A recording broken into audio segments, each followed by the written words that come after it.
Hi, hello, నమస్తే. Welcome to BVR TV official మిత్రులారా. నేను మీ బీవీఆర్ రావుని. ట్రంప్ మ్, చాలా దూకుడుగా వెళ్తూ ఉన్నాడు. వివిధ దేశాలపై టారిఫ్ పెంచాడట. అలాగే అంతర్జాతీయ మార్కెట్ల నుంచి ప్రతికూల సంకేతాలు వచ్చాయి. భారత స్టాక్ మార్కెట్ సూచీలపై చాలా ప్రభావం చూపిందట ఇలాంటి నిర్ణయాలు. రెండవసారి అమెరికా అధ్యక్షుడిగా బాధ్యతలు చేపట్టిన డొనాల్డ్ ట్రంప్ చాలా దూకుడైన నిర్ణయాలు తీసుకుంటుండడంతో ప్రపంచ వాణిజ్య రంగం ఎంతో కుదుపులకు గురవుతోంది. వివిధ దేశాలు అమెరికాకు ఎగుమతి చేసే వస్తువులపై ఏదైతే ఇండియా నుంచి కానీ, చైనా కానీ, రష్యా కానీ, మిగతా దేశాల నుంచి, ఇతర దేశాల నుంచి అమెరికాకు ఎగుమతి చేసే వస్తువులపై ట్రంప్ సుంకాలు పెంచాడు. సో దీనివల్ల ఏమవుతుందంటే అంతర్జాతీయ మార్కెట్లను ప్రభావితం చేస్తుంది పన్ను పెంచడం వల్ల. దాంతో భారత స్టాక్ మార్కెట్ కూడా గత కొద్ది రోజులుగా చాలా ఒడిదుడుకులు అంటాం కదా, అలా అవుతోందట.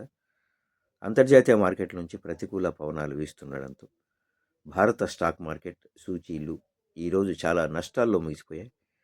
ఈ సాయంత్రం ఇప్పటి వరకు ట్రేడింగ్ ముగిసే సమయానికి సెన్సెక్స్ 319 పాయింట్లు నష్టపోయి 77,186 వద్ద ముగిసింది. అలాగే నిఫ్టీ 121 పాయింట్లు కోల్పోయి 23,361 వద్ద స్థిరపడిందట.